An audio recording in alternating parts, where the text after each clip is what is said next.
right. Welcome everyone to the African Entrepreneurship Forum, a platform created by entrepreneurs for entrepreneurs. My name is Andrew Skofia Kotoado, and I'll be your moderator for the day. I'll be having all the conversations with you, facilitating the conversations also with the panel. We have an amazing panel today, and the promise will be one of the most exciting part of the African Entrepreneurship Forum, where we get to talk about economic growth and then the African entrepreneur.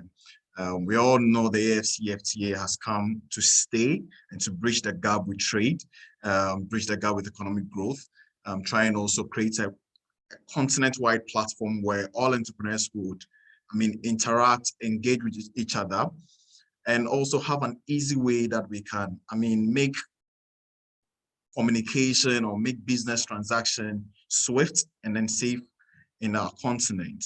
And for that purpose, the African Entrepreneurship Forum has been created more or less to have that sort of conversation that brings all of us together as African entrepreneurs, create that platform where you and I can be able to access funds, can be able to partner with other people and drive an impact-led mission. I'll be your moderator for today, and they are very basic ground rules, more like housekeeping rules, just to keep the conversation very, very powerful. Okay, so would encourage everyone here, if you are connecting with us, kindly turn off your mute. Be muted. If you want to show us your face, that's amazing. We'd love to see the faces behind the names, right? So if you want to turn on the video, that's okay. We would love to know who is connecting and where you're connecting from. It'll be very great also to let us know. Oh, no sound. Hannah, maybe if you can hear me, you can write in the chat box, your name, say, I can hear you, Andrews, and then let us know where you're connecting from so that we start a conversation going, all right? Good to see everybody. Fantastic. So good morning, good morning. If you are connecting outside of Ghana, where I am connecting from, and maybe your time zone is different, maybe good afternoon to you also. Fantastic. Thank you, Longiswa. Thank you so much. Loud and clear. Fantastic. So let us know where you're connecting from. Fantastic. Mary connecting from Zambia. Good morning. We can hear you clearly. Awesome. Devon, South Africa. Thank you so much for connecting, Lerato. So let us know where you're connecting from, all right? And let's keep the conversation running. So this is the African Entrepreneurship Forum. It's the second installment of the year 2022. We started this year with an amazing forum discussion, last cohort, with an amazing panel where we had to talk about entrepreneurship. We gave out opportunities for people to get to know about the African Entrepreneurship Trade app, where we got to expose them to also the investor readiness program, of which Shared Value implements with the 3 Arrows impact investors. We got to actually understand how we can all collaborate as African entrepreneurs, leverage our spaces, build partnership linkages, and also facilitate investment within our startup conversation or business development conversation. Today happens to be one of yet another exciting forum where we would get to also listen to exciting people building amazing businesses across the continent, businesses that spans branding strategies for African businesses to thrive.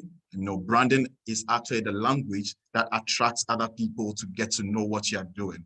When you want to be attractive, have an attractive brand out there, and that is amazing. We'll get to also hear from tech entrepreneurs building amazing businesses within the continent, and also serving other people outside of the continent. We'll get to know of trainers, business developers, business specialists, and so please, I'm excited. And I trust you're also excited for today's conversation. So please stick and stay with us. Just a quick housekeeping rules again. If you are connecting, kindly turn off, mute yourself if you're not talking. And also, If you want to show us your face, please, you can turn on your video, that's fine.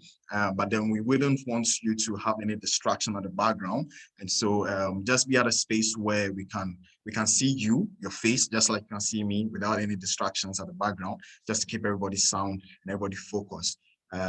Thank you all for joining once again. If you are just joining us, this is the African Entrepreneurship Forum, set up by the Shared Value Africa Initiative. Shared Africa Initiative is one platform that, for me, is one of the most impactful platforms that are actually solving the issue of access, the issue of funding, the issue of partnership linkages, building a continent-wide platform where you and I could get to relate with each other so seamlessly. And this is one of the many platforms that the Shared Value Africa Initiative has set up. And please get excited and follow the Shared Value right now. I mean, follow the Shared Value right now on Twitter, LinkedIn, get to connect with them on Facebook, get to see what they are doing in the continent and be a part of the impact, all right?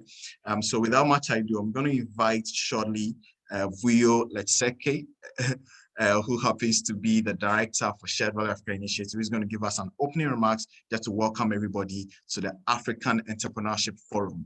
So Vuyo, if you're there, you can hear me. Our people also would love to hear you. Awesome. Hey, so that's Vuyo. Beautiful to you, Vuyo. Thank you. I mean, you've just done my whole entire job. I had notes written down about what I was going to say, why we're here, and you just did such a great job at setting the scene. But thank you so much again, Andrews, as our constant champion and presence of the African Entrepreneurship Forum. Welcome everyone. As he said, my name is Vuyo Letseke, and I'm a director at the Shared Value Africa Initiative. And I'm just stepping in here to just say a few words on our behalf as the hosts of this gathering, as the Shared Value Africa Initiative is a proudly Pan-African organization working really with organizations of all sizes in advancing understanding and implementation of shared value, right? And if you're new to the platform today, shared value is how business is able to profitably address social and environmental issues in the society that in which it operates. So really, I know a lot of entrepreneurs who are working across the continent in various ways, build businesses speaking to challenges that you witness and you've experienced in your own community. And the idea of shared value is really this innovation, but very importantly, scaling up the innovation. And if you're talking business in Africa, if you're talking private sector in Africa,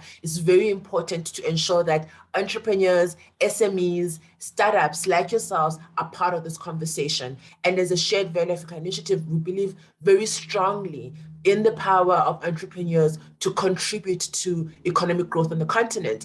And for us, it's a matter of purpose, right? Is finding ways to uplift entrepreneurs, to empower entrepreneurs in various ways in order to build the sustainable businesses that are contributing to the economy. So one such platform then is this African Entrepreneurship Forum that we host on a quarterly basis. Andrews mentioned some opportunities that we shared with everyone who was part of our forum earlier this year. And if you have not joined us before, we're going to put a link in the chat, sign up, and you will get all the notifications of various engagements, platforms, and gatherings that we host, really all with the aim of empowering yourselves as entrepreneurs. And so today's conversation, we're very happy we've got representatives on our panel and our speakers from SA, Kenya, Rwanda, Ghana, Nigeria, and Kenya. I've mentioned Kenya, yes. So it's quite a healthy, vibrant discussion that we want to have today. And today's theme being economic growth and the African entrepreneur, and really bringing in these entrepreneurs who are experts in their own fields, but really talking under this theme about how each sector that they're in, right, contributes to this narrative of African entrepreneurs. So we're quite excited about that today. I'm so excited to see everyone checking in, touching base, and putting comments into the chat. That's what the space is for. Please engage throughout the session. For us, we're convening it, but really it is for entrepreneurs and by entrepreneurs, and the platform is what you make of it in the hour and a half that we have together. Having said that, we are giving away 5 tickets today for complimentary attendance to an introduction to shared value masterclass that's taking place on the 24th of June. So we're going to select randomly from those who are asking questions and who are talking and engaging in the chat box. We'll select 5 winners and we'll, contact them directly after today's session, announce them after today's session. But for us, it really is one such example of the kind of training and empowerment that we want to give entrepreneurs in that, in various ways. Very excited to have you all here today. As you can see, I've done my job. I'm going to step back and let the experts handle the conversations. And really, hopefully, you will come out of this quite informed, but also motivated and inspired, in your journey as an entrepreneur. And very important for us is also connect to each other, guys. You never know if you're in Ghana talking to someone in Rwanda, what might happen and what might come out of that connection. So feel free to do that. And having said that, thank you so much. And back to you, Andrews, and we'll talk to you later. Fantastic, Vio. Thank you so much. Vio is still here. Vio says she'll talk to us later, but she's going to come in again at some point to talk about some few things also. Even whilst you don't see her even talking, you're going to see her in the chat box also. So Vio, thank you so much for that amazing opening remark. We are moving straight into the conversation, but then let me quickly say this. If you are here and you heard Vuyo say that there is a free ticket, 5 tickets actually available for anyone that gets to be active, contributing, being a part of the conversation via the chat box, right? So let us see you with your swift fingers, writing something, being a part of the conversation, and you're going to have a free ticket to join the masterclass shared value training, actually masterclass training that it often organizes to introduce to the shared value business management concept. Please, let's see you active for you to be one of the many people, one of the 5 people that's going to be of benefit to this ticket. All right, awesome. I see, fantastic. Longiswa, thank you so much. One of the tickets is possibly going to you. Keep being a part of the conversation and let's get things running. All right, so first we're going to introduce our first speaker for the day. She's a lady in charge of Branding Africa. She's called Amanda Sibia. Amanda Sibia drives what we call the Branding Africa. Branding Africa is actually an agency based in South Africa and Uganda, which aims to help African businesses grow through effective branding strategy. My preamble, I had shared earlier that we have amazing speakers that we've gathered for today that are going to tell us how we can plug into the opportunities, the many opportunities that are hovering around us in Africa through branding, through business strategies, through communication, through actually representing our businesses on such platforms like this, connecting the dots, all right? So Amanda is going to talk to us about changing the African narrative and the importance of purpose-driven brands. Amanda, I am excited to listen to you. I'm sure everybody here is so happy. So looking forward to your presentation. Thank you so much for honoring our invitation. Over to you, Amanda. Thank you, Andrews. We're matching today. Look at us wearing orange together.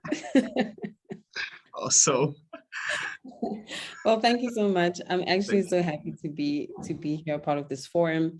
Super excited to be talking about changing the African narrative. It is something that I am so excited about and very much passionate about as well.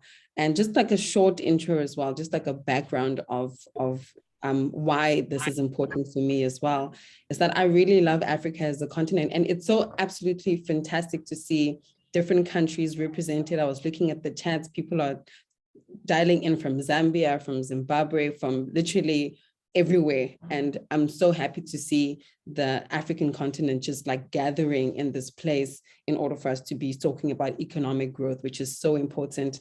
And the nice thing is also seeing that it's a lot of young people who are also joining and young entrepreneurs who are joining on this forum today. And that makes me very excited. But for me, I'm honestly a very young entrepreneur as well. And it's all I know. And it's all I will ever know. I only spent a very long long 3 months in corporate, and I knew that entrepreneurship was my vibe, and that's exactly what I did, and I have not turned back ever since. But when we're talking about changing the African narrative, especially when it comes to entrepreneurship as a whole, we have to ask the question of what is the narrative currently? What is the African narrative when it comes to entrepreneurship? What is it? And the one thing that I absolutely love is the fact that according to the African Development Bank, that 22% of the working age population are starting businesses in Africa. And that is the highest percentage in the world. That means that there are so many entrepreneurs in Africa, and we represent literally the majority of people who are starting businesses in Africa. And that is a great stat for me. Honestly, I am proud to be African, and I'm proud to say that I am part of that 22%. And I'm part of that 22% that is the highest in the world. And to even take it further, 27% of those are the female population of those entrepreneurs. So I'm literally very happy to be a female entrepreneur in that economy and in that industry as well. So looking at what the narrative is, and if we're saying that we want to change the narrative of African businesses and African entrepreneurs, I really do believe that it really starts with changing the minds of people who are building businesses in Africa, changing the minds of people who are trying to be entrepreneurs and start businesses.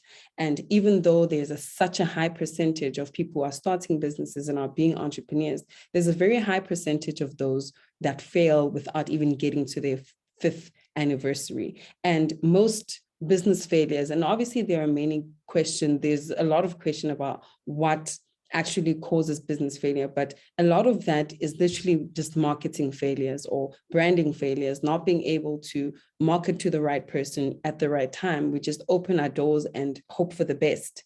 And though that is a great thing, and though we have the tenacity as Africans to build businesses and want to see them succeed, we have to want to see them succeed beyond putting bread on the table and beyond just starting businesses in order for us to survive. And I think there is a mindset shift that needs to happen, whereas we're not only building businesses out of necessity, because a high percentage of people in Africa who build businesses, they're doing so out of necessity and not necessarily purpose. And I think there is a great mind shift that has to happen where Africans and young Africans, especially because by 2025, Africa will have the youngest population. It is time that for us, we start building businesses that aren't necessarily just out of necessity because of the fact that the unemployment rate is high, or because you have to put food on the table, or because it's the only thing that you think you need to do. It is a time where we have to build businesses that are led by purpose, that are led by solving a problem that will build economic growth. And I think it's such a great necessity, it's such a great purpose for us. And I think it all really starts in shifting the mindset of our people. And it's the good thing is that we're not starting from zero. We're not starting from a place where we're not doing anything. We're starting from a place where we already know that a lot of people already know that they have to start businesses. And sometimes they do that out of survival. But starting a brand and building a business out of survival is not what's going to make your brand outlive you. And this is one thing that I always tell some of the people that I work with and some of the African entrepreneurs that I'm privileged enough to engage with, is that it's not only about the money that you're going to make when you start a business. And honestly, when you start a business, you're starting a business to make money. You have to make money. But again, you can't only start a business just to make money. And the difference between a business that makes money and one that is going to be a brand that outlives you is the difference between purpose. And that's it. That the difference between one that will outlive you and one that will not outlive you is literally just purpose. If your business has no purpose, your business will not outlive you. And that is just what it is. I said what I said. It's honestly, it's the only difference is purpose. And when you're talking about brand purpose and what brand purpose is the reason for a brand to exist beyond making money. And this is a challenge that I will pose to every African entrepreneur who's on this forum today, is that, are you building your business out of purpose or necessity? There's nothing wrong with building a business out of necessity. Get me right on that one, because obviously in terms of where our economy is at, and I know that unemployment rate in South Africa is staggering. And sometimes we feel that there is no other way but to build a business out of necessity. And kudos to those who do that, because it is necessary sometimes to do that. But in order to build a brand that will outlive you, you have to build a brand that is led by purpose and not led by, I need to make money. So your brand purpose is the reason for the brand to exist beyond making money. And if we want to talk about economic growth and wanting to see the African economy even grow to great lengths, I think entrepreneurship is literally very vital and very important in making that change. But if entrepreneurs are not building businesses out of purpose and only necessity, I think that there needs to be a change in that. But I do believe, and I know that for sure, that will only happen when our mindset is changed, when we go into business. And the unfortunate thing is that when it comes to the industry of entrepreneurship, it obviously, when we look at the Western world and you talk about entrepreneurship, it has a very, shiny sense to it. It is something that is not necessarily, we can't compare how entrepreneurship is looked at in Africa and how it's looked at in the Western world. Like I said, we mostly build businesses out of necessity, but we can't only look at what the Western world is doing in order for us to know where to move. I feel like we already know where we need to move. We just need to do it with purpose. If we are led by purpose, then we'll be able to build businesses that are going to outlive us. So just to close it off, I want to really just pose the challenge once more to all the entrepreneurs who are in here, that like I said before, that the brand purpose, or the purpose of your business is the reason for your brand to exist beyond making money. And I want you to ask yourself this question, is that, am I in business, or am I an entrepreneur just to make money? Or am I trying to make a difference? Am I trying to solve a certain problem that will grow the economy? And does my brand have a purpose? Because the difference between a business and a brand that has a purpose is that one that has a purpose is a brand that can outlive you, while the one that you're just doing to put bread on the table, where there's nothing wrong with that, when you unfortunately, or by any stroke or anything happens to you, the business dies with you. And I do believe that everyone who is in here is trying to build a legacy. So in order to build that legacy, we have to build brands that will outlive us and brands that have purpose. Thank you. So I'll hand over once more to Andrews, who is matching with me today. I'm matching with you, Amanda, and I'm matching with you with all the thoughts that you shared. I mean, I was just thinking out loud right now that when we get to talk about businesses that would actually outlive you, you get to think about building or integrating purpose into the conversation. Purpose as your reason for existence actually would catapult you into a certain frame of thinking that this business that I'm driving should not only make me money, but should solve a generational problem, and will also be a part of a certain change of decisions that may come from the government perspective, influencing social standards, influencing how people live their life, contributing to the whole conversation of building or creating shared value. And I mean, this is so powerful. The shift, the mind shift aspect, connecting with purpose, that also connects to living beyond you, a business living beyond you. And there was a question in the chat box. I was detailing some questions here, but then I just wanted to give Nyara that highlight, because she was asking of poor government decisions. And I mean, startups and entrepreneurs always come from this this perspective that they need a government to create an enabling environment that would see to them thrive, that will actually enable them to thrive. So in Ghana, we have the Revenue Authority having a certain tax waiver for businesses that are developed or started by people between the age of 18 to 30. So you don't get to be a part of any tax scheme. And I'm just thinking out loud, what can the government do better? I mean, the government in Africa, maybe development partners, that will create an enabling environment for businesses to get to thrive. What are they actually not doing, and what do they have to think about, right? How do we strike the balance? There's obviously a lot, and like you're saying, we're representing a couple of countries and a couple of governments as well that have done their part in some ways and have failed in many ways as well. And I'm sure that if we start talking about the government and what we can do better, we'll be here until midnight. But that's not the case. And though there are opportunities that we can grab with both hands when it comes to whatever government is trying to give and enable us to do, I think the best enabler is to change the minds of people who are actually building the brands. And I do believe that if ever you are given an opportunity, and if you and I were given the same opportunity, but my mindset was, I just want to put food on the table, while your mindset is, I'm trying to build a brand that will outlive you, you will obviously take that opportunity in a different aspect than I would.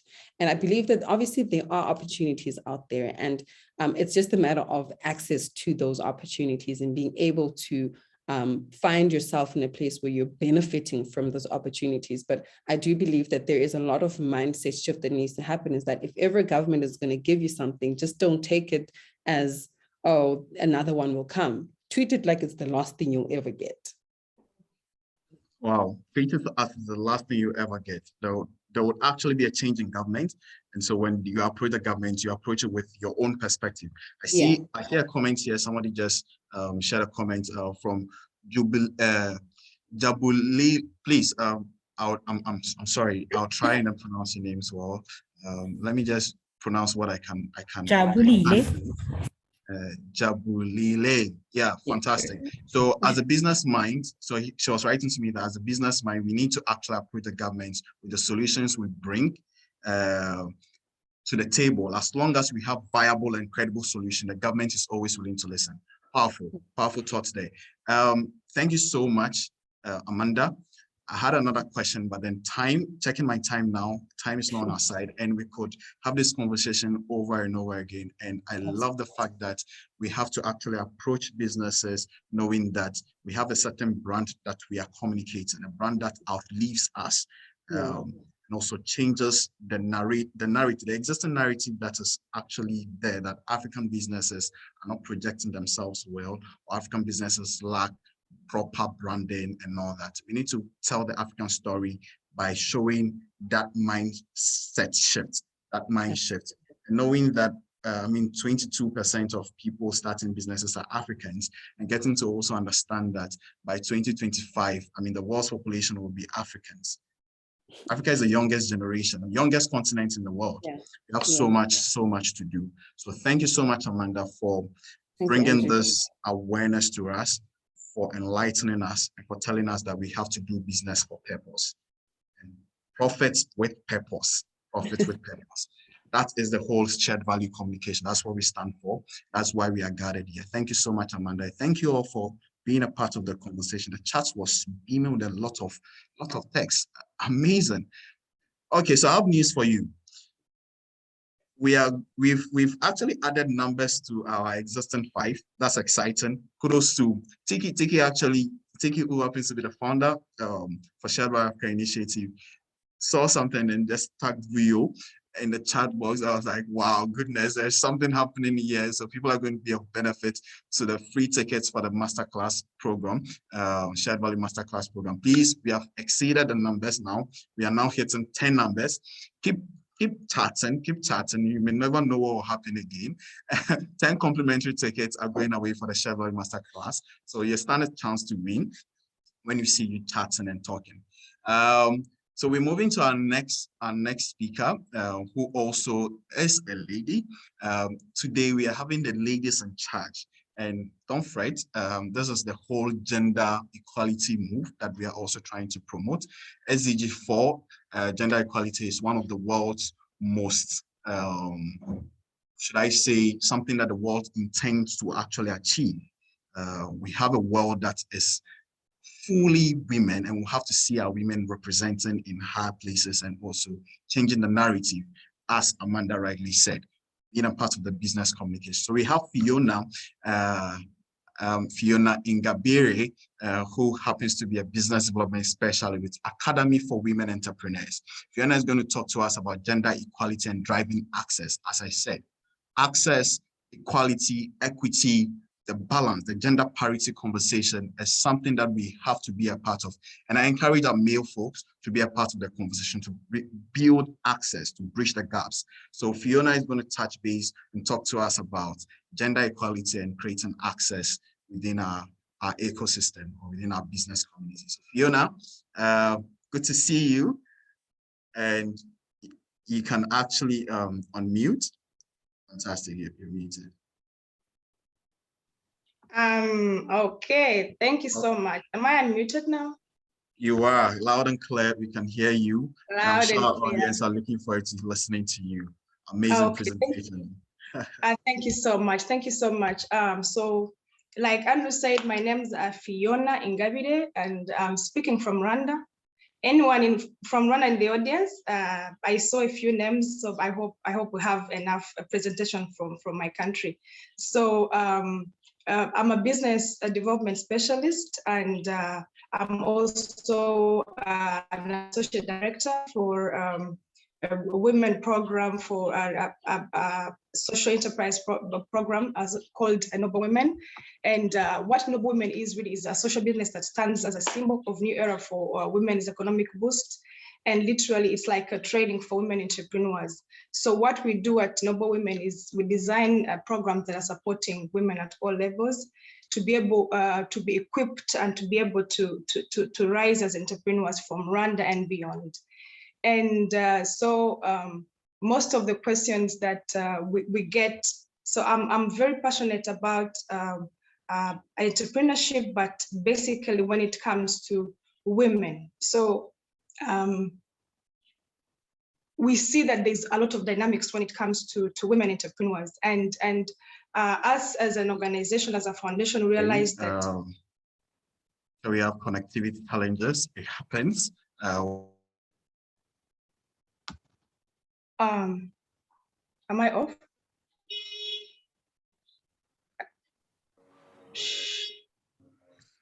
I can hear Just you. Go ahead, Fiona. Oh, okay, Yeah. okay. We'll let you know. Yeah, so basically, why women? Why are we not called noble people, noble entrepreneurs? Why did we choose to be called noble women? Is because we realized that women,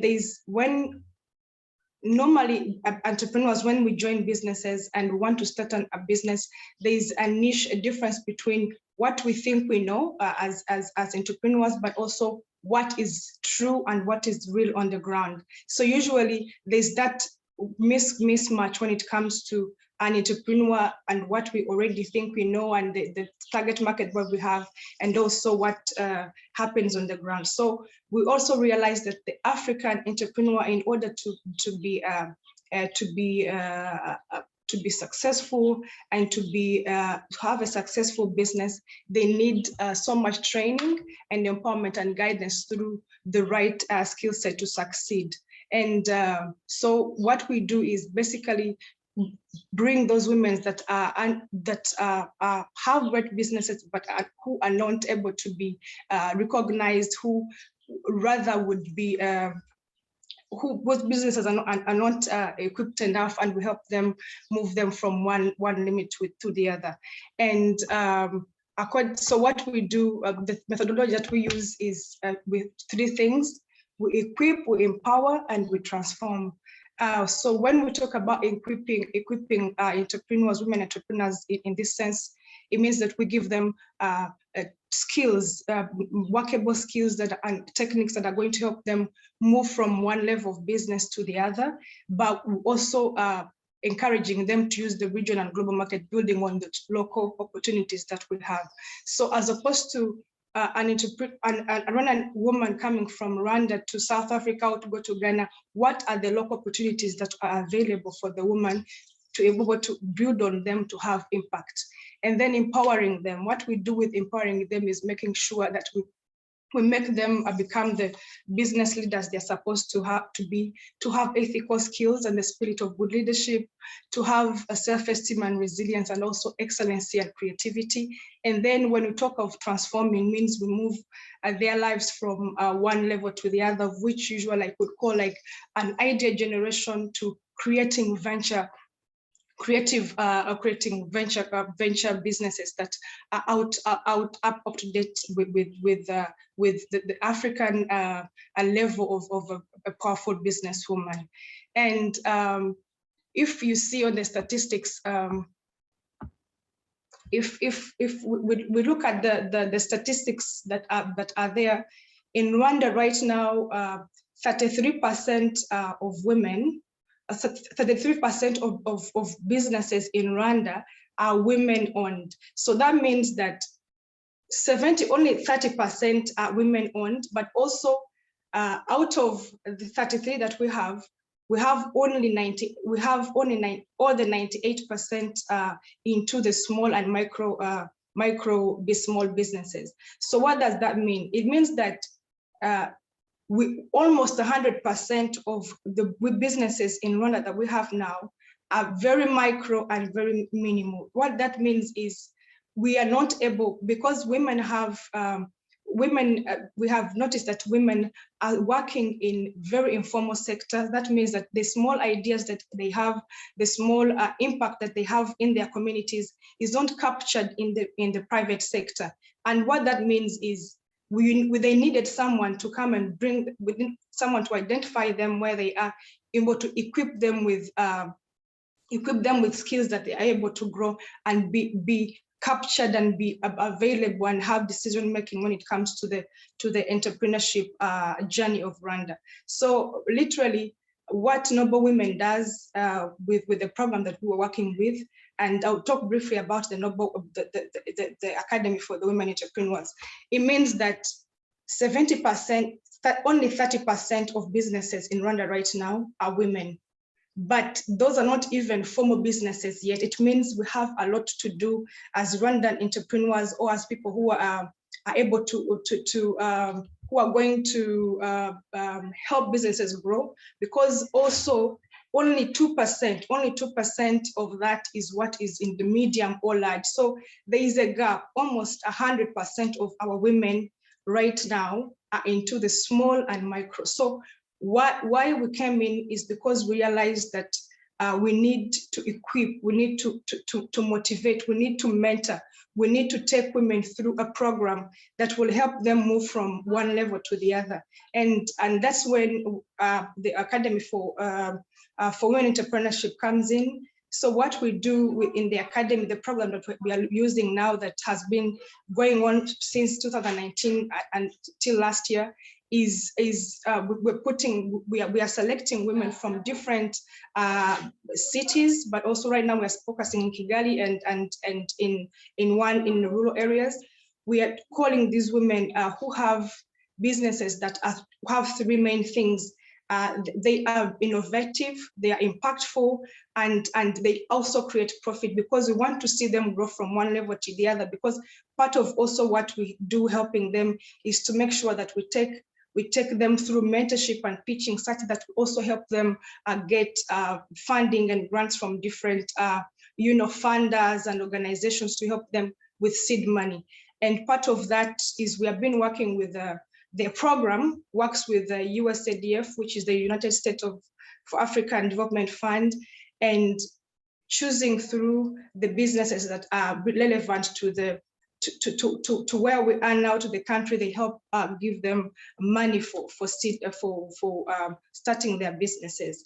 So when we talk about the African narrative and the growth, like Amanda mentioned, at 22%. So when you look at also the percentage, we are happy because entrepreneurship is growing in Africa, but what percentage does a woman, sorry, today I'm talking about women because that is what I work with and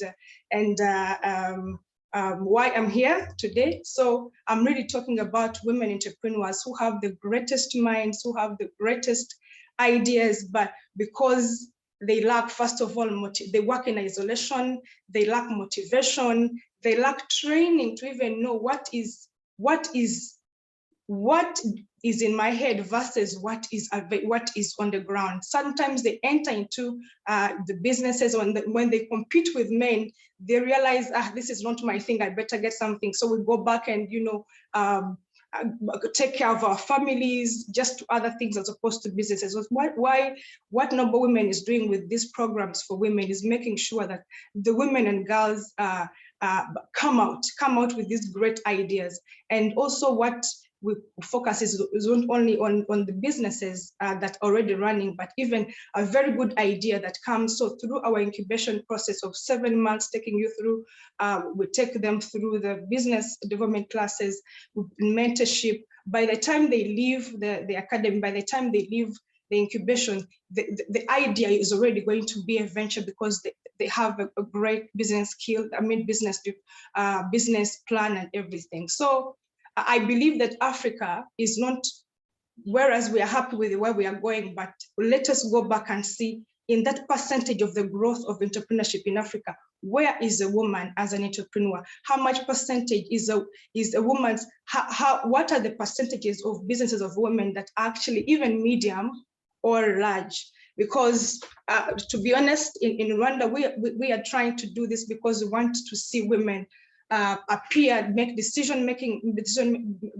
appear and helping making decisions as a society, and getting great ventures that are available, because 98% are still in the micro and small, and really we would like to grow to to large, to medium, to be able to change the African narrative when it comes to the women. So yeah, the men that are here, the women that are here, even when we're trying to build entrepreneurship and making sure it moves from one level to the other, let us look at where a woman is also standing, because if Africa grows without a woman, if the Africa entrepreneurship journey or in the ecosystem has few ladies, you know what is going to happen, because we as women are the ones who really contribute to the prosperity of our communities. So we need motivation, we need to be involved, we need to be motivated, we need to be trained, mentored, and taken through a journey, have someone take us through the journey of that. And that is why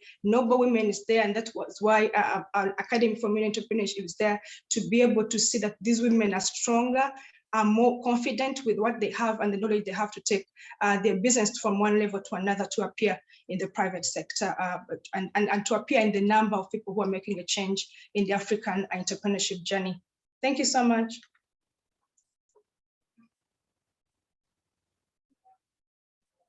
Thank you so much, Fiona. So Fiona will join our panel discussion shortly. And so all the questions that I have for Fiona, I'm probably going to just engage her in the panel.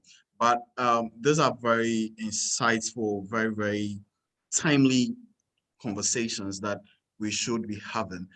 As Fiona has highlighted, Africa's growth is actually at the back, or actually lies at the back of women.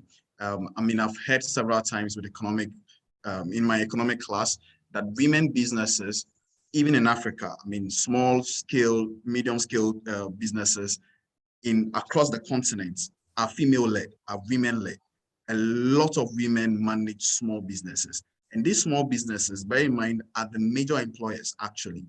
Major employers across the continent. They employ a lot of people, but because they operate at a very small scale, you're unable to actually tap into a large sector of activity and produce at a large scale because of the small activity. So there is a need for us to begin to engage at this level, try and find innovative means of expanding the scope of production or manufacturing of anything, capacity, the skill sets, the knowledge. There are a lot of things that we have to do just to get the women to also match up and compete with the men, because I mean, men are producing at large scale, and we have a lot of women within the small scale category. This is not good. And so Fiona has actually given us a clarion call, something that we all have to work towards. Thank you so much, Fiona. We are moving straight into our panel discussion now. The conversation is getting exciting. And so just bear in mind that we have an amazing panel that are going to also hone into the discussion from the perspective of Amanda being our first speaker, talking on changing the African narrative and also tying into the gender access, driving access to female to be a part of the conversation, business development, the African development conversation, right? And so this panel discussion, we are going to actually talk more in depth about the economic growth and the African entrepreneur. So entrepreneurs working in training, innovation, in technology, I'm basically going to engage them. So we have here, first and foremost, Fiona, who is the business development specialist Academy for Women Entrepreneurs. We also have Darisola Adio Adipojo, who happens to be my own sister, joining and connecting from Nigeria. So Darisola and I are on a couple of platforms.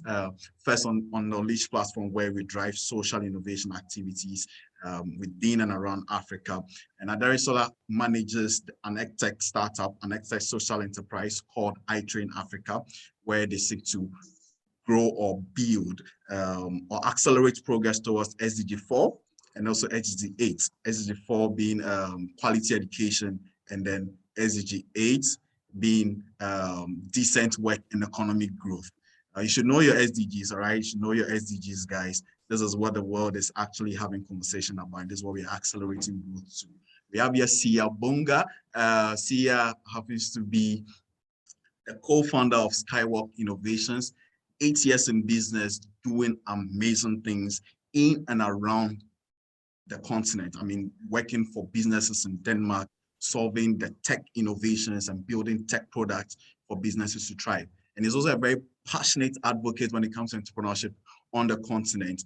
And Sia, whenever we talk, it's always something else. We can talk about entrepreneurship till daybreak, actually. Sia is super involved and energetic when it comes to entrepreneurship development in the country, in the continent, actually, not in the country. I'm talking about Ghana now, in the continent, actually. So super to have you here with us here. And we have Mary Inyarure. So Mary, you're going to pronounce your surname to us. I'll work with Mary for now. She's an innovator and a founder of Inyugu Africa. And when I read the profile, I got to understand that Inyugu is a Swahili word meaning pot. And a pot actually represents the womb of a woman. And Mary is doing amazing things on the continent, actually, driving what we call the female problem of sanitary, not to put female under the back of the conversation that, I mean, things of genital or sanitary conditions for women. So she's making pads out of very innovative means for females, for women who lack this access. And amazing things that Mary is doing. Mary, Inyugu Africa, thank you so much for joining us for this conversation. So our panel, we're going to move straight into having a conversation with them. We'll start off with Aderisola, who's going to tell us brief about what she does. I've already given a highlight of what she does and how we're going to also tie into the conversation with the work that she's doing and also her passion in driving change in the continent, all right? Aderisola, over to you. Let's hear from you. Our people are beaming with excitement right now to listen to our panelists. Thank you very much, Andres. Good morning, everybody. Good morning. I like to see people's faces when I'm talking. So if you've been nice enough to put on your cameras, yeah, I can see cameras coming on. Good morning, everyone. I'm Aderisola Adio Adipoju. And my brother here, Andres, talked a bit about what I do at iTrain Africa. I'm the founder of iTrain Africa. And it's an EdTech startup, started in 2020, actually, but I've been in business for 13 years. So I always state that so that someone does not just see how iTrain Africa is accelerating and is like, what? You've been in business for 2 years. Guess what? I transferred my 11 years plus skill set and experience into that business. So it is understandable if you feel we accelerate, it's a purpose business. And how do I even know Andrew? Andrew is a member of the Unleash Network, and we were both ambassadors for the Unleash Network last year, and we are still ambassadors this year.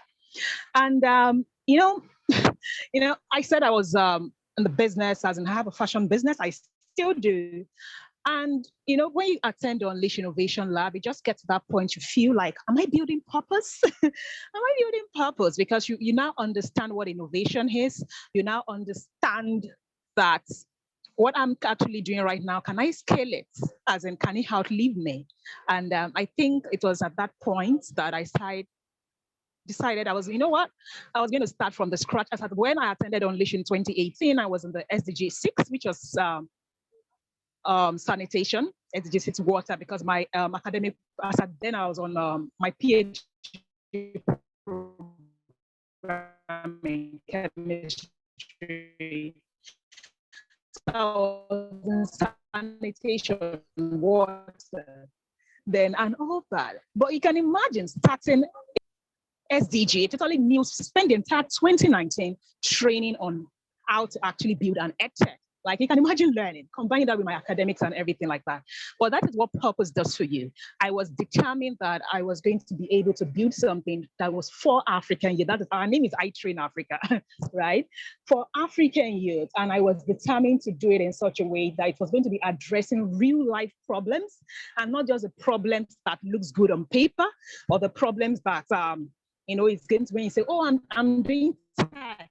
As like it's you know, it's just a cliche and everything. I wanted to actually use tech to address the educational gap at the tertiary level because I was experiencing it and I felt like I needed to do that. So we basically built iTrain Africa to focus on things that, when I say the non-hard things, the soft skills, the life skills, you know, things from communications to how do you apply for you know, opportunities, different things that you will not be taught at the tertiary institution, and you need it to survive in the 21st century. So everything we do is always around blueprint programs for the African youth. Thank you very much for having me on this platform, and I hope we connect after this.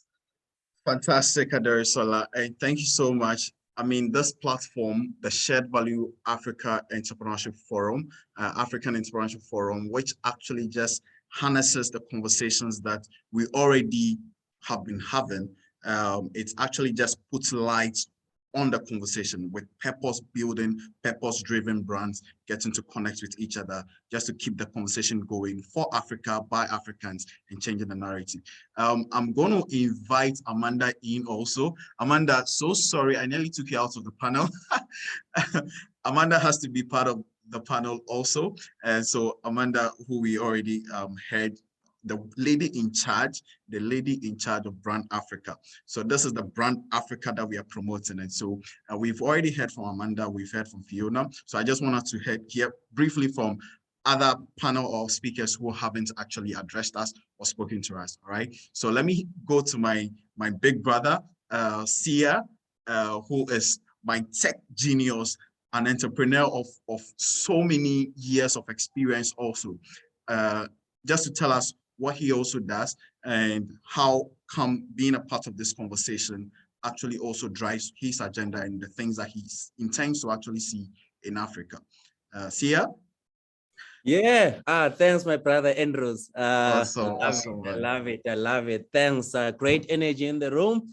I wish that we were in the same room, all of us, but nonetheless, thank God to technology, COVID. Guys, my name is Sia. I'm a co-founder of the most amazing global technology company called Skyhawk Innovations, right? So what we do essentially is we build products for companies. Suppose you're an early stage startup, you want to build a tech-enabled or a tech startup. So what we do is we help you unpack your idea, position your idea, potentially build your product and take it to the market. Even if you are already running a business, you want to automate some of your business processes and stuff, we help you support you as far as technology is concerned. We don't just work with startups alone, we work with government. We also work with, your Fortune 500 companies locally in South Africa, based in South Africa as we speak, in Johannesburg, as well as other countries. So same applies in terms of government, in terms of large companies, whether they want to build or want to explore an alternative business model or revenue model, we assist in there. Whether they want to automate their business processes, we also assist in there. I mean, locally, we work with a number of government entities in South Africa. We work with your banks, companies in different industries. So we've done work so far in about 9 industries. We are currently doing work in 9 countries in Africa, mostly in the SADC region. We're doing work in the US, we're doing work in Europe, right? So the kind of work that we do, it really differs based on the requirements of the client. So we've been running the business for 9 years now. We have a team of about 34 people. Some of them are sitting in Nigeria, some of them are sitting in Zimbabwe, some of them are sitting here in South Africa. We're really growing to have as much expansion and footprint in Africa as possible. So if you don't know me, you don't know Skywalk, but you know Forbes, myself and my business partner were in the Forbes Africa 30 Under 30 in 2019. So that gives a stamp of approval globally to who we are and what we do. So yeah, essentially that is that. We are all passionate about tech. We're passionate about growing businesses as well. So I'm looking forward to connect with everyone in this discussion and the guys that are attending the session as well. Thanks. Back to you, Andrew. Fantastic, Thea. Amazing. Come to think of this, guys. When a business sits in South Africa, actually connects and works with other people in other countries, then you know that we are solving the issue of connectivity. We're solving the issue of a huge continent actually developing together. And so kudos to Sia for what you're doing, not only looking at South African, but then also working with other people across the continent and solving that connectivity issue, that a continent bonds together and project itself as one Africa, one people with a common voice. Amazing, man. Amazing, amazing, amazing. Let's hear from Mary, who is also doing fantastic thing, being the innovator, the brain behind Nyungu Africa. Let's hear from what she does also. Amazing, Mary. Good morning, everyone. I hope all of you can hear me. If you can, please just loud and clear. Give me a perfect. I'm really excited to be here this morning. This afternoon, sorry, because when I was hearing Amanda speak about my shift, and also Fiona, I happen to be a beneficiary of the Academy for Women Entrepreneurs. I have gotten the seed funding from you guys and also from USADF for my company. And Andrew, as you said, I am the founder of Nyungu Africa, which is essentially that you introduced the company very well. Thank you. That it is a symbolic representation of the pot. Yes. Awesome. Which is representative of the womb of the woman. So I started Nyungu Africa in 2019 because I was a frustrated customer. There was this viral hashtag where women in Africa were essentially complaining of irritation, rashes, and heat rash from using sanitary pads in Africa, because we get the substandard products, and Nyungu Africa was born because we saw a need of producing our own sanitary towels. And I think what pains me the most is the fact that the same brand of sanitary towels we find in Africa, the quality in the global north is completely different. I was even joking the other day, if you go with the pads from Africa to the customs when you're going to the US, you will be actually arrested because that is contraband material. So I don't understand why we get the short end of the stick when it comes to even feminine hygiene products. But as Amanda was saying, or I'd like to even echo that, we are a very consumerist continent, and 70% of all the world's materials comes from Africa. So essentially what Nyungu is trying to do is to democratize sanitary pad manufacturing, because we're using locally abundant raw materials of pineapple leaves and corn husk fibers. And I know, Andrew, Ghana has a lot of pineapples, you can say that. Say Abonga, South Africa has a lot of pineapples. What we are saying is we can be able to set up small mini factories in all African countries so that people can be able to produce their own parts. So Nyungu, we want to scale into a biotechnology company as of course we're still fundraising, because working with new innovations require a lot of money for research and development. So we're looking to launch our products late this year, and we're very excited to have conversations like this in forums of entrepreneurship. And maybe what I want to say is about mind shift. Becoming an entrepreneur is not easy, especially for me, being in a male-dominated industry. Feminine hygiene is a cash cow for a lot of men. And getting in here, I've had my own share of challenges, and I know you're going to ask those questions later. So thank you so much. I look forward to having more meaningful conversations as we go ahead. Thank you so much. Thank you so much, Mary, and for the work you do. I mean, this is actually solving a peculiar need. And from an African continent that is actually perceived as a consumerist continent, we import almost everything. We have to begin to think about producing, manufacturing. That's the only way that would actually give us a bit, push the needle and give us a bit of advantage in the world when we are seen as producers, manufacturers, extractives and everything, getting to manufacture our own products, our own services. Thank you so much for what you do and pushing the needle in the whole economic development agenda of Africa.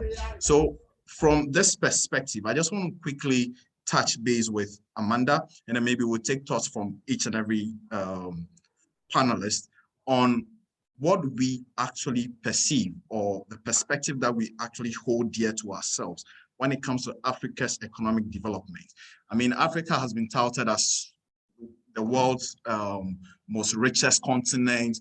Africa has been touted as the youngest continent in the world. Africa, I mean, we can boast of a lot of things, but we still have those peculiar challenges that seem to overshadow our perceived advantages. So why does Africa, show the highest growth prospects out of any continent in the world, but unable to actually maximize its resources?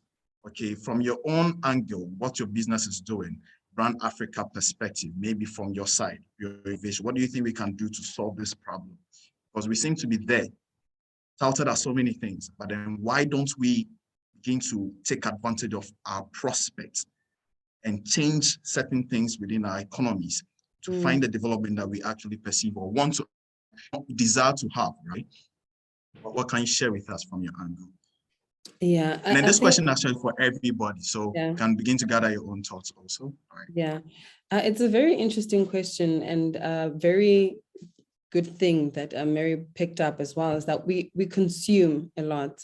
And from what we consume, we're not consuming our own content, our own things. We're consuming from outside of our continent, wanting to bring that kind of mindset into our continent as well. So instead of consuming from ourselves and using our own resources, using our own materials, we import basically 90% of the things that we use, as opposed to creating things ourselves. And there is a friend of mine as well who created a smartphone in Africa, but he was saying that literally 95% of his raw materials are imported from China, but he's trying to obviously create a smartphone for Africans. And it's almost like, and it's not like we can't manufacture any of those things. It's just that the manufacturing is just so expensive here in Africa, but so much cheaper when it comes to other Asian countries, because the labor is cheaper, but in Africa, it's not. And I think there is a very big shift that has to happen, a huge shift that has to happen in terms of what we consume and how we consume it and why we're consuming it for. Because if we're consuming content from the Western world and trying to implement it here in Africa, well, obviously there'll be a mismatch and a gap that we'll have to fill, because we're trying to implement Western solutions for African problems. It doesn't work that way. We have to try and implement and innovate African solutions for African problems. We can't take a problem that is somewhere else that we can't even relate to and try to implement it in Africa. And looking at our buying culture is is so different. And if you're looking at Ghana as a country and you compare it to South Africa, the buying culture is totally different. But again, the one thing that is in our heads mostly is that we consume Western information so much, wanting to take their solutions to solve African problems.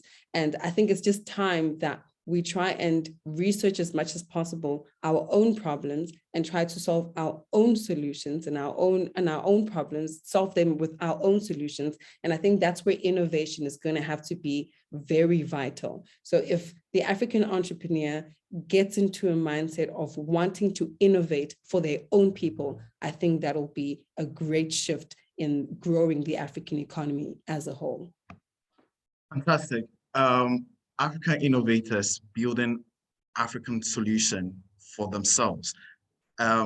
There's a lot I can think about right now, but I'm sure there's a lot running in your heads, panelists. So let me quickly go to Fiona, and then maybe we'll go to Sia and take your thoughts also. So Fiona, what can you share with regards to our prospects? We have so many advantages. And as Amanda has shared, what can you add to that? Or maybe what probably would you want to also put in our heads to think about, just to help us take an advantage? Okay, thank you so much. Thank you, Amanda, for, yeah, I think I'm unmuted. So thank you, Andrews. So the main, so what I feel is the main thing that Africans can do, like Amanda said, and we have a lot of amazing innovation, creativity, and all that us as African need. But to scale it and be able to tailor it to what we need is what the problem is. However, we have also a mindset. So our African mindset is, if I do not buy Samsung from Korea or China, or an Apple phone, which is an iPhone from the US, I will not be. So I won't be having an actual phone. And what this does is, the mindset is always going to be, our products will never be the same, will never be at the level that we need. Now, what Rwanda has done, I'm Rwandan, I live in Rwanda. What Rwanda has done in this process is, it has really helped businesses grow, but also it starts from the leadership and the people who are influencing us, because changing the mindset that you need to buy the things that are tailor-made for you is not something that you wake up and do. You need support, you need someone you need to prove beyond reasonable doubt that first, this product is going to work, but also that the people that you're looking up to are also using it. So why are you left behind? So when it comes to things like phones, so we have, those who don't know, we have a marathon. We have a company called Marathons, and right now, most of our decision makers, it's a phone that has 3 different types of phones. It is affordable for our for the standard Rwandan person. They can afford, and it has all the qualities that can be used as an Apple or a Samsung. But still, the mindset is, how are our leaders, how are people, the government that we have, the leadership also has to take part in in the changing the narrative of Africans and be able to consume our own products. We have what we call a Volkswagen. You guys have heard that we are now assemble cars in our country. I don't drive one yet, but I'm planning to. But the narrative still stands. I'm going to order for a Toyota, for a Kia, for a Range Rover from Orova. But you see, this is going to change gradually, but it is going to need a lot of effort for the government, but also for us to understand that we are able to create innovative. So if we are, for example, we're talking about entrepreneurship in Africa and how Africans are going to grow and probably occupy the world, the global market. But how is it going to happen when we do not appreciate the own products that we have? So let's change that mindset. Let us we are training, we have been talking about innovation, we train about innovation, creativity. So how are we going to even support our own entrepreneurs? So we are supporting entrepreneurs and equipping them with these tools and knowledge, but we don't want to support them. So if we are talking about entrepreneurship, let us be able to even support our own. So if I'm training this woman and they're making clothes and they're making nice baskets like this I have behind, and all I do is order from China and order from wherever. So what am I really doing if I'm not able to support my own? So yeah, it will start from our mindset, but also the government to be able to tell people, this is what we avail. Also quality. Let us make sure that, you know, we are also very funny sometimes. You bring something that is so fake, something that will not even work, and you're trying to say, oh, please support me in this. But let us also encourage our entrepreneurs, our friends, and to make sure that when we are going into back to purpose. So what's the purpose of the product that you're using? What is the purpose of your service? If you're bringing me, if you're giving me a product and you want me to support you as an African to grow, let it be something of value that I'm also going to use and be able to be subsidiary or to an exchange of what I would rather have brought from outside countries and whatever. So yeah, that's my take. Amazing. I mean, I picked from the leadership perspective where leaders must begin to use our own products, governments making use of our own product, being the major ambassadors of the things that we produce within our countries, and bringing in that aspect of mindset where people have to perceive products as from Africa as good enough to be used. And from the quality point of view also, I mean, we produce a lot here, people produce it, but we still depend on foreign products. Sia, when it comes from your angle, from the tech point of view, as an entrepreneur, what can you touch base with maybe from Fiona's perspective? What can you also expand on in helping us to actually leverage our own products, market our own products, and for the brand Africa to actually be seen also as something that we can compete with the rest of the world? As African businesses, African products, African entrepreneurs, African innovations also competing. We can't always market other people's countries or other continent products, right? We need to begin to talk about our own. Sia, you're about to say something powerful, but unfortunately you're muted. Oh goodness. Sorry, my bad. Look, picking up from what you just mentioned, right? That how can you bring back the brand of Africa that we can take, into the world, right? So I think I'll say it's two things for me. The first one is inferior, right? So myself, if I go to New York and I have a meeting with any of the companies that side, when I say I come from Africa, I don't have that confidence that, I'm great enough. I am the best, I can do work as equivalent as anyone that is in San Francisco or in the UK or anything like that, right? So that was the thing, even ourselves, when we started getting work, our first client was from Australia, right? We never slept for the whole month trying to prove that we can produce the quality. The guys, like 1 month later, they're like, guys, we're happy with your quality. Now they gave us even more work. And then from then it escalated to even more African, the US as well as Europe, right? So the first one is inferior.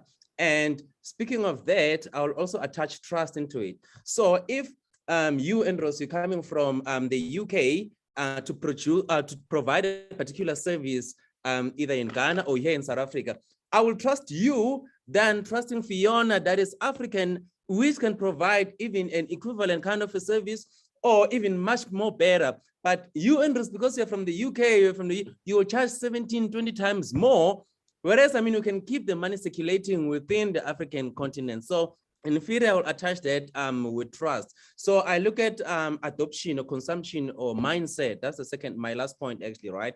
So we want to obviously often adopt the Western services as well as products because we believe they are the best and we always want to use them. So we also, I look at in the tech space, I get people that pitch ideas to me every day or even every second day. All these ideas, if you try to look at them, it's an Uber type of a business, it's an Airbnb type of a business. There's nothing that is local that is trying to solve either the water situation that we're facing, the electricity situation that we're facing.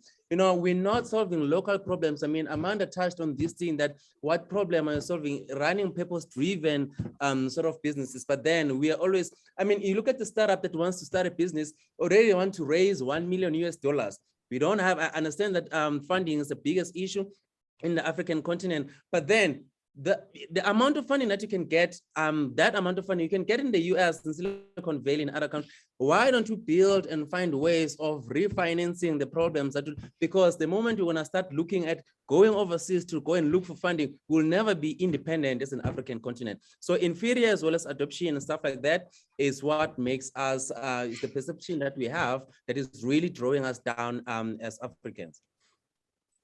Fantastic. Inferior, trust, adoption, and the trust aspects, just to also highlight that it has to also connect to us believing in ourselves as a people, that we can produce quality, that we are capable enough.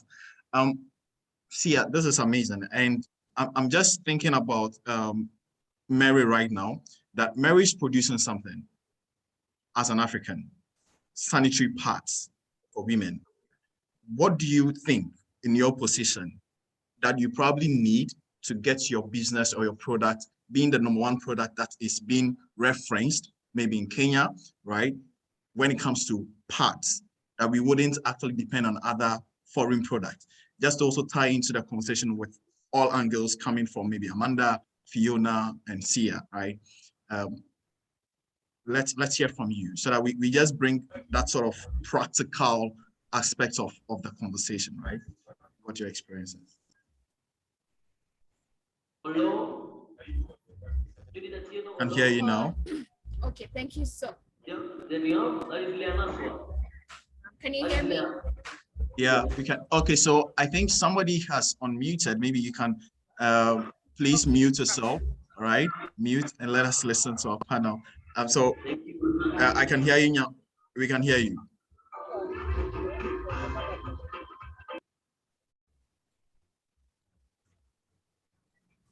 Okay.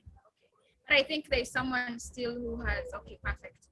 So. Yo, Mary, yeah, we can hear you. All right. So thank you so much, Fiona, Sia, and Amanda. Probably for me, my own personal experience when it comes to innovation in my country and Africa as a whole is that African governments are not doing enough to stimulate innovation. And for me, even doing the research of inventing these sanitary pads took me 2 years. If I was in Germany, this is a process that would have taken me 3 to 6 months. It's because there is such institutes or institutions that we have in Africa are ill-equipped to even get to the standard of this Western African country, this Western countries where we import our products from. So it's not to say that we cannot produce high quality products. Africa is the most creative, as Amanda said. We have 70% of all the raw materials in the world. So the mathematics does not add up if we are importing stuff to use here. So the first thing that, as I mentioned, is the government needs to equip all research facilities with modern research and development equipment, because R&D is literally the pivot or the lever for innovation. So if we have equipped research facilities, then literally all African countries can be able to thrive. Number 2 is when it comes to storytelling. And I think this is where I brand Africa and Amanda come in. I think, and also Sia, you said that the confidence when it comes to African entrepreneurs telling their story, we need to be rather have a lot of branding experts coming to talk to entrepreneurs to give your story. Because one thing I love about Nigerians when they're pitching, Nigerians are very shameless when they're talking about their businesses. They're very confident in your face. I want money. This is the product I have. By the time when you're an investor, you even feel ashamed if you don't give this person money. And that's why you see when it comes to fundraising, Nigeria has the most entrepreneurs who are having funding. So what am I saying? Entrepreneurs need to be very confident when you're talking about your ideas, because you're valid, your ideas are valid, what you're bringing to the table is very valid. And I had to teach myself how to pitch, because I remember when I was starting, I used to shake very much. I used to have a lot of arms and I was not confident. But now, because I'm pitching, I pitch a lot. I'm confident it has been able to help me raise over $20,000, and I'm also trying to raise $200,000 for my company because I learned how to tell the story for Nyungu. And also, I think the third thing is collaboration. We cannot move forward without collaborating. If I want to become a biotech company, I have to, talk to Sia and tell him I need help with this. If I want to brand my company well, I have to talk to Amanda and Adio to help me brand the company. So places like this and forums like this are very important for collaboration. And of course, I think as we move forward, I have other points to say, but literally those are the most important things I have to say. And maybe to summarize and let me even finish by saying is lobbying. Africans need to have very powerful power brokers on these tables where policies are being made. Yes, we will talk about having these facilities. Yes, we will have collaborations. But if these tables where these policies are being made, we do not have entrepreneurs, we do not have people like Sia or Amanda or myself or you talking about the challenges that we have so that these governments can be able to even put policies to incentivize entrepreneurs, then it is for nothing. So we need to have very powerful lobbying organizations in Africa. And that's why you find in the US companies, and I don't want to quote, big companies, when you want to shut down and say something is wrong with them, you're caught with big lobbying organizations. They're like, what are you saying? Because people are pouring money into lobbying organizations.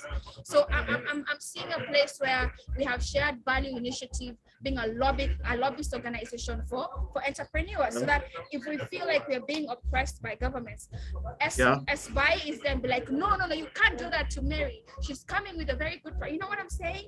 So fantastic.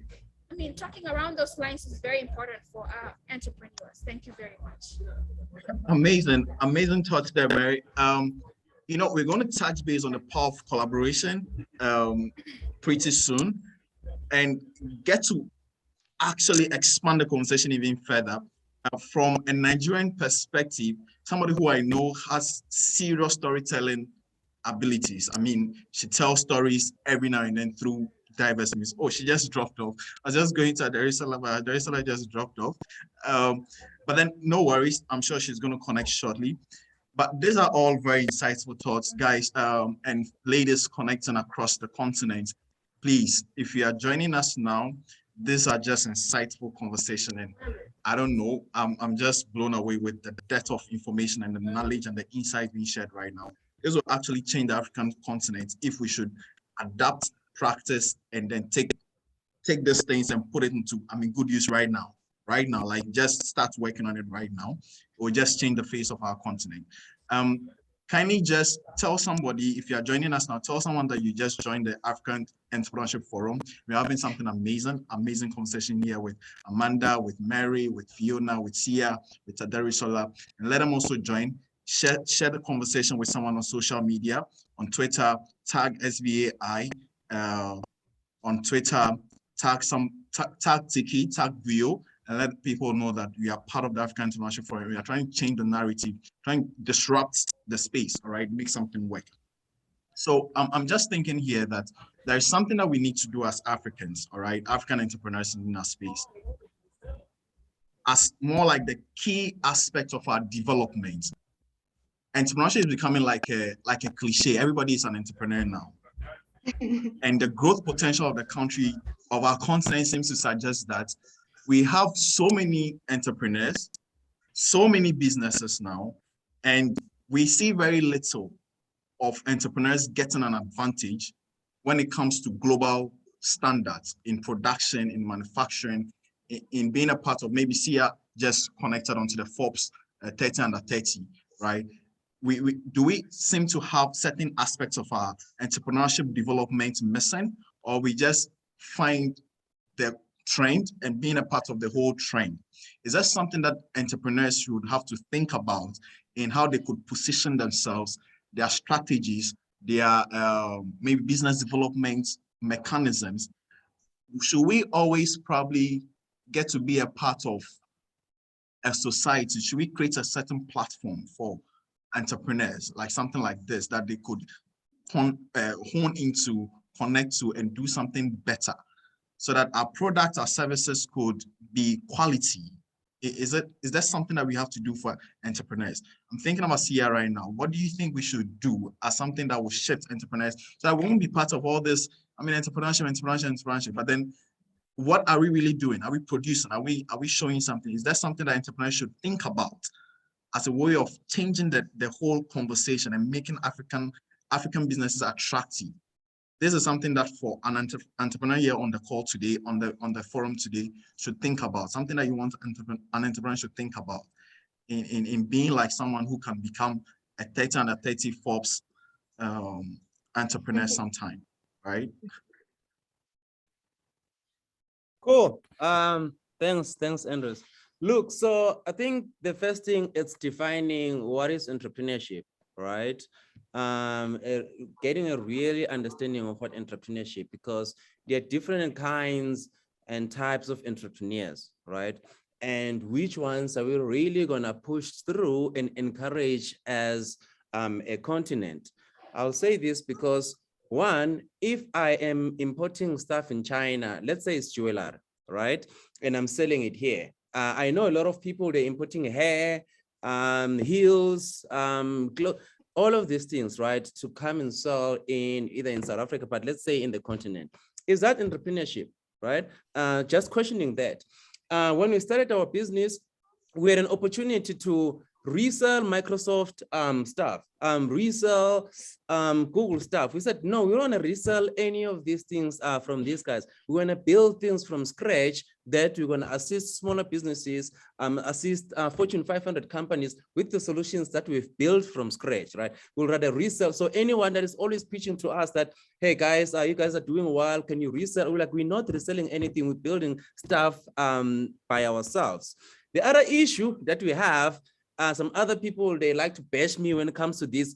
Look, we've got so many accelerators and incubators that are useless in the continent because they bring people in there and then they waste their time, right? You get people that are saying that, you know what, we want to help you build your business, which they do some of the stuff that Amanda is doing, they do some of the stuff that you, Andrews, are doing, brand strategy, helping you to create your MVPs and stuff. And they're just wasting people's time. They've never run businesses before. They don't know what they're doing. They've just read stuff online. They import information from Y Combinator and they try to attend some courses, and then now they become experts and helping entrepreneurs, taking their ideas into the market, which is none of those things. And then the third and last point that I want to bring in is when you want to solve a problem first, right, is I don't want to say I want to get into an e-hailing business because I want to compete with Uber, because Uber is not from the African continent. That is also tying to what Amanda was saying, that I'm not solving a specific problem. This is not a purpose-led sort of initiative. I'm just trying to mimic what Uber is doing because I want people to support me, either because I'm Black, because I am African. Those things are not solving a problem. So when we look at building solutions in the African continent that potentially we can take globally, there are so many opportunities in the fintech space. There's so many opportunities in the agro-processing and prop tech, all of these kind of industries, right? So I think that we need to do as Africans to look at what are the problems that I'm experiencing myself when I'm staying in the deep rural areas of South Africa or anywhere in the continent. How big is that problem, right? If it is electricity, if it is water, whatever the case might be, what solution that I'm gonna bring by not importing stuff from China and any other countries to say that I'm solving this African problem, but I'm importing stuff from all over these places. Because if they stop providing me with those resources, that means I don't have a business. So how can I produce sort of kind of items locally to solve the problems that we're experiencing ourselves? So that is just my perspective, my brother. Fantastic, man. So we need to redefine what we call entrepreneurship in Africa. Think about people who are problem solvers, but not exporters or importers. I mean, you can be an importer, you can be an importer actually as your business, but then to try and then solve the African problem and be an entrepreneur that is actually driven by solving a problem, you should first think about what is within your reach, a social challenge, a social problem, a sustainability issue that you can tap into and then solve, and build a business case out of it. This is amazing. Amanda, I was just wondering from your perspective, I mean, I saw you smiling, nodding your head. I was like, okay, Amanda has a few things to say. And Fiona also was more like, oh, good. And then all that. I was like, oh, goodness, we have a lot to share right now, but our time is not on our side. But let me hear from you, Amanda. What do you think about this whole entrepreneurship thing in Africa? Sia really touched on some interesting points there. I saw Fiona also reacting as in like this guy. But it's so true what he's saying in that we need to really redefine what we call entrepreneurship. And I say all the time that there's a difference between a brand and a business. I mean, if I'm looking at the corner lady selling tomatoes and onions, do I call that a brand? Do we call that entrepreneurship, or do we call it a business? It's a business because you're solving a problem. There's trade. You know, I'm giving you my tomatoes for your money. There's a trade that's happening there. But do we call that entrepreneurship? Can you go to that lady and say, do you know you're an entrepreneur? She's like, I'm a what? No, I'm trying to put food on the table for my children. I'm trying to make a living. Do we call that entrepreneurship? Can we place her in a place where we're going to say, this is what's going to grow the economy of the continent immensely, and this is exactly the solution that we need? Is she solving a problem? Absolutely. Do you not need tomatoes in your house? Probably, but we're not talking about sustainability. We're not talking about scalability, because the minute something happens to her, you're going to go find someone else who sells tomatoes on another corner. You're going to go to either another market or supermarket to try and buy tomatoes there. Is it a problem that we're solving that is scalable, something that can be innovative in a way that this is going to change lives, that it's something that can outlive you, and something that your children and their children's children can also say, listen, my grandmother worked on this, I'm going to continue on it in order to build a certain legacy. So it's also something he mentioned in terms of some of these incubators and these hubs, and you know, there are so many of them. And these programs are many, you know, and I've been, I don't want to say privileged, but let me just say it. I'm privileged to have been participating in some of these incubators, and I've seen how useless they can be, because it's just throwing you with so much information. It's like, okay, what am I supposed to do with this now? What do I do? And it's not actionable things. They're not giving you actionable solutions in order to solve your problem. And the other thing is that I really question the criteria they have for people who go into these programs, because you'll sit there with someone who's just trying to build a business because they want to have the name, I'm an entrepreneur. And it's such a status thing now. It's almost like buying an iPhone. It's a thing of status. It's not a thing about building sustainable change. It's like, it's actually quite, it's, you know, I don't know. You know what, let me keep it here. Let me stop it there. But I do think there's a lot that needs to be changed in terms of what we're giving and how we're equipping entrepreneurs, actual entrepreneurs, to changing the African economy and affecting it in a very positive manner. We need to see and redefine what that actually means.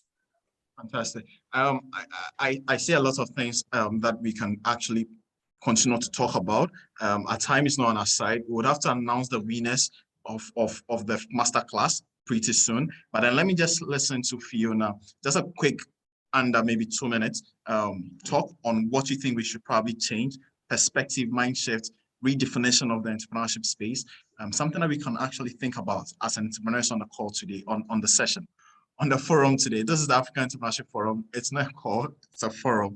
All right. Thank you so much, Fiona. Thank you so much. And when Sia was talking, I was like, okay, is he trying to talk?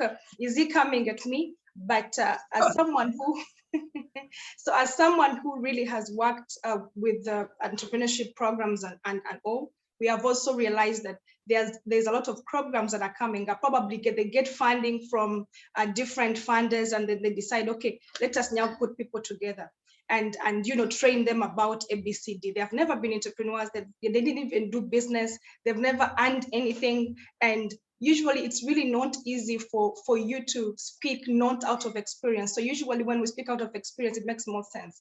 So for example, what we do, and to change that narrative and make sure we have people that we have, and like we said, entrepreneurship and business owning, a business owner and an entrepreneur are very different. And I've realized people do not understand the difference. A business owner, you have a business, you want to probably be rich and make your own money, and that business could be benefiting just you. But an entrepreneur, you are not looking at just you. And that is why when we are selecting, for example, when we call up for registration and applications, we have like 400 guys. People have businesses out here. We call up like 500 applications. And how many do we want? We need 30, 35. Imagine the scrutiny that we go through because we have a criteria. And that's why we end up with people who are really innovative and up to that. And usually when they come, also, let's not forget that those programs also, sometimes these entrepreneurship, these people, business owners come and all they need is money because they're like, oh, this we heard there's winning, there's money. They forget there's classes, they forget there's accountability, they forget there's time, they forget there's everything. And then 2 weeks along the 3 months they want to go. So, and why is that? It's because we're talking about purpose and passion. I've always told women, if you're not passionate about what you're doing, it is not going to move far, because 1-2 years along the line, you're going to feel demotivated and leave because you only need the money. But an entrepreneur looks beyond that and looks about not only whatever's just on him, but how am I going to impact the society, and Africa at large. So at Noble Women's here, we are not like, so we really are very intentional about the people that we bring, and that is why we've seen impact. And the good thing about creating impact and motivating and training entrepreneurs who are serious, not just moving on the way and say, oh, let me call my cousin's neighbor, they have a business, so they may be able to attend. No, it is based on criteria that is beyond reasonable doubt that this person is going to be serious.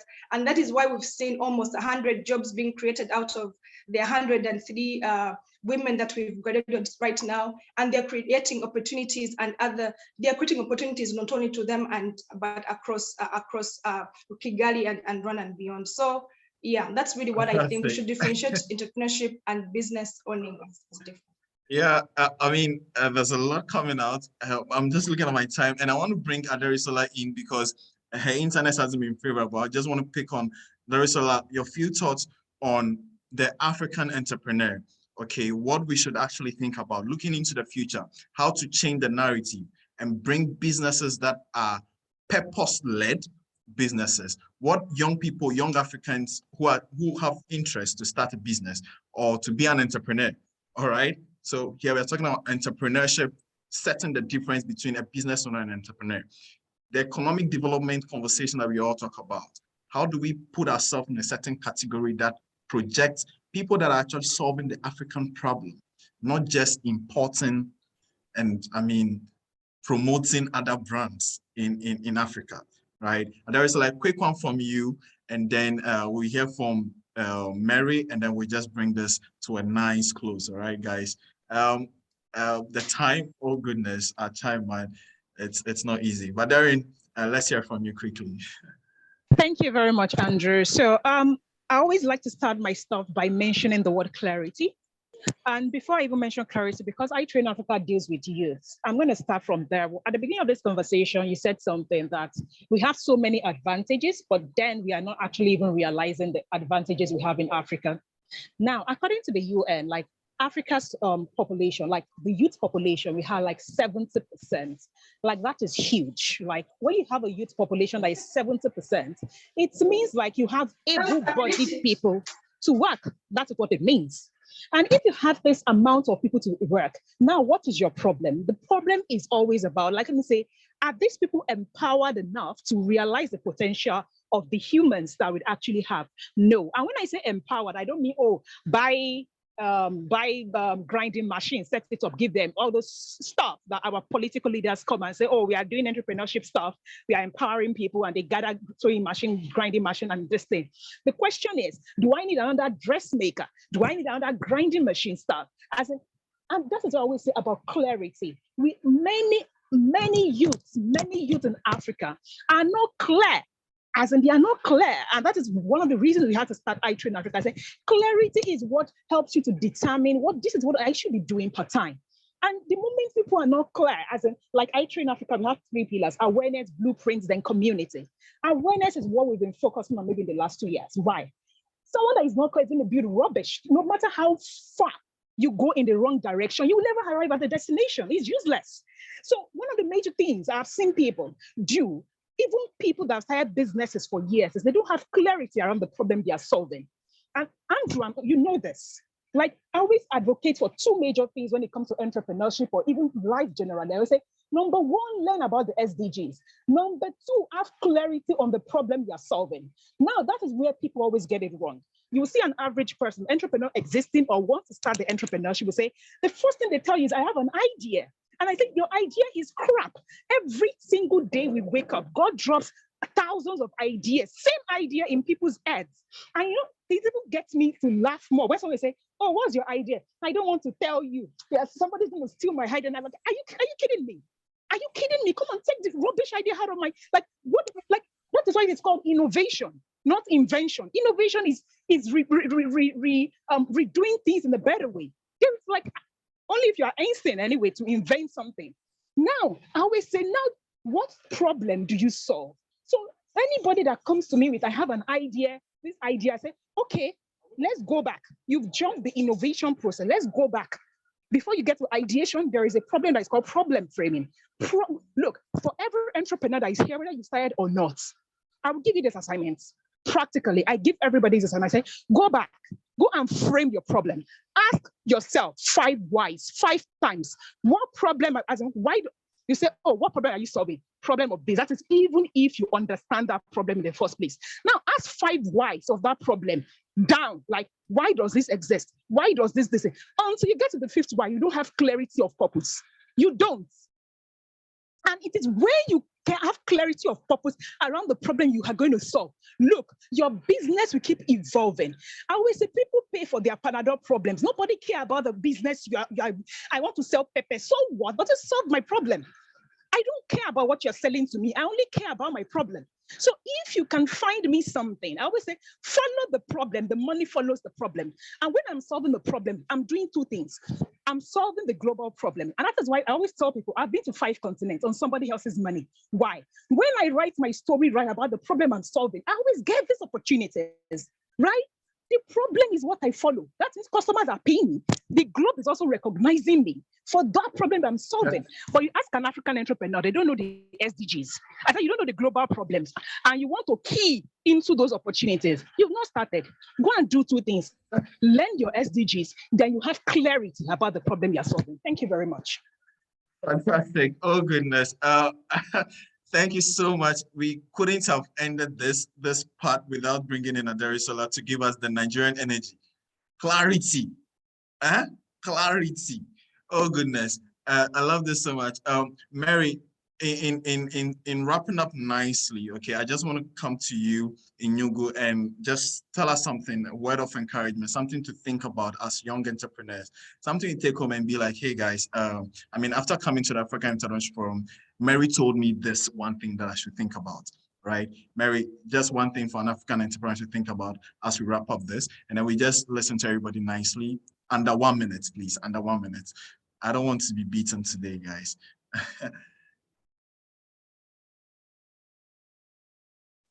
Mary, are you there? Okay, if Mary's internet is not helping, let's just go to Amanda. Amanda, if you can quickly just share 1 minute. Okay, Mary is back. All right. Thank you so much. Aderisola, somebody said you're just giving them life. And I think for me as an inventor, I'd like to mention that because one thing I have noticed and people have been really pinpointing is having self-discipline. It's one thing to be a business owner, it's one thing to be an entrepreneur, but I think what is going across the board is people invest in the people that are actually owning the business. So it's about how you present yourself. So what I'm saying is how are you as an entrepreneur taking care of your mental health? Because if you're the vision carrier of your business, but I'm meeting you at the club every night, you've been given funding and you're just embezzling the funds, you're not creating a business plan, you're always talking but you're not doing the work, you're not taking care of your health, then how can you be trusted to do the business? So it essentially is the mindset, the kind of discipline that you have as an entrepreneur. And I've seen, and I think a lot of people have seen a lot of YouTube videos about, oh, this Jeff Bezos has a morning routine of being a successful entrepreneur. They wake up at around 5, they read a book, they do their business plans for the day or their to-do list. There's a lot of distraction right now with social media. So it's very easy for an entrepreneur to be distracted. So you have to have laser focus on your business.